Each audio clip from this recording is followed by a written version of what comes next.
பள்ளிகளில் ஆசிரியர்களாக பணியாற்ற ஆசிரியர் தகுதித் தேர்வில் தேர்ச்சி பெற வேண்டும் என்ற அடிப்படையில் அதற்கான தேர்வு ஒவ்வொரு ஆண்டும் நடத்தப்படுகிறது. அதன்படி நடப்பாண்டுக்கான ஆசிரியர் தகுதித் தேர்வுக்கான அறிவிப்பு கடந்த ஆகஸ்ட் மாதம் வெளியிடப்பட்டது. செப்டம்பர் மாதம் 10ஆம் தேதி வரை விண்ணப்பங்கள் பெறப்பட்டது. இந்த நிலையில் 2025ஆம் ஆண்டுக்கான மாநில ஆசிரியர் தகுதித் தேர்வு நேற்று நவம்பர் 15ஆம் தேதி முதல் தாளான TNTET பேப்பர் 1 தேர்வு நடைபெற்றது. இன்று நவம்பர் 16ஆம் தேதி தாள் 2 TNTET பேப்பர் 2 தேர்வு நடைபெற்றது.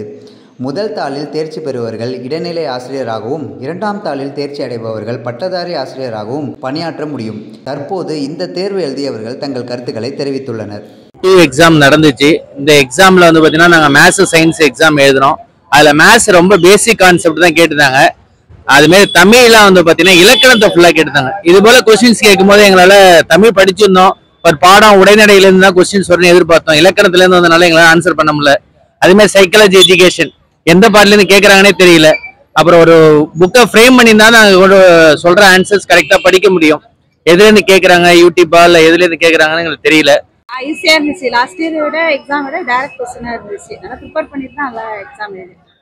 ஓகே, என்னென்னலாம் ரெஃபர் பண்ணீங்க புக்ஸ்? ஏதாவது ரெஃபர் வந்து நார்மல் பிஎட்லேயே நிறைய கொஸ்டின் வந்துருச்சு. ரீகால் பண்ணிட்டு தான் நல்லா எக்ஸாம் எழுதிருக்கோம். எத்தனை நாளாக ப்ரிப்பேர் பண்ணுறீங்க? நான் ஜஸ்ட் 1 மந்த் தான், பேபி இருக்கிறதுனால 1 மந்த் மட்டும் நல்லா ரீகால் பண்ண முடிஞ்சிச்சு. Okay okay. இப்போ இந்த கொஸ்டின்லாம் ப்ரிப்பேர் பண்ணிட்டு போனால் ரொம்ப கஷ்டமாக இருந்துச்சு அப்படின்ற மாதிரி தான் இருக்கா? இல்லை, ப்ரிப்பேர் பண்ண கொஸ்டின் தான், ஆல்ரெடி ப்ரிப்பேர் பண்ண கொஸ்டின் தான் ரிப்பீட்டடாக வந்திருக்கு. நல்லா ரீகால் பண்ணி தான் நல்லா அட்டன் பண்ணியிருக்கேன். நான் எங்கள் ப்ரொஃபஷன் டீச்சர்ஸு இதை அனுபவமாக எடுத்துருவோம். நல்ல கொஸ்டின்ஸ் மேக்கிங் நல்லா இருந்துச்சு. அதில் காரண காரியங்களும் சரி, எல்லா சிலபஸையும் கவர் பண்ணி எடுத்துருந்தாங்க. மோரோவர் எல்லாரும் படிச்சிருந்தா ஒரு 85% மார்க் எடுக்கலாம். இதெல்லாம் ரொம்ப காம்ப்ளிகேட்டடாக இருந்துச்சு, இன்னும் அட்டன் பண்ணுற மாதிரி இல்லை. மேத்ஸ்லாம் சிம்பிளாக தான் கேட்டிருந்தாங்க, மற்றபடி எல்லாமே பரவாயில்ல. கொஸ்டின்லாம் சுத்தமாக சைக்காலஜி கை வைக்கவே முடியல. எனக்கு நான் ப்ரிப்பேர் பண்ணிக்கிறேன். நான் வந்து அறிவிச்சதுலேருந்து ஓரளவுக்கு ப்ரிப்பேர் பண்ணிட்டு தான் இருக்கேன், ஆனால் அந்தளவுக்கு பாசிபிள் இல்லை. என்னென்ன புக்கெல்லாம் ரெஃபர் பண்ணீங்க?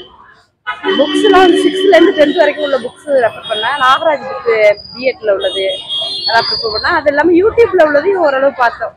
அவங்க சொல்லி கொடுக்குறது ஜேபி அவங்க மேக்ஸ்லாம் பார்த்தோம்.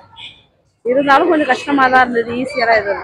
ஸோ நல்லா ஆன்சர் பண்ணுறது ரொம்ப டிஃபிகல்ட்டியாக தான் இருக்குது. ஸோ சில எக்ஸாமில் டிஆர்பியில் வந்து பார்த்தீங்கன்னா உரைநடையிலேருந்து கேட்டுறாங்க தமிழ்லாம், இப்போ இலக்கணம் கேட்குறாங்க. அப்போ எங்களுடைய டீச்சர்ஸுடைய மனநிலை எதை படித்து ஆன்சர் பண்ணுறது ரொம்ப குழப்பமாகவே இருக்குது. ஸோ இதை இன்னும் கொஞ்சம் எளிமையாக்குனா நல்லாயிருக்கும். எக்ஸாம் எதிர்பார்த்த அளவுக்கு இல்லை, சுமாராக இருந்துச்சு.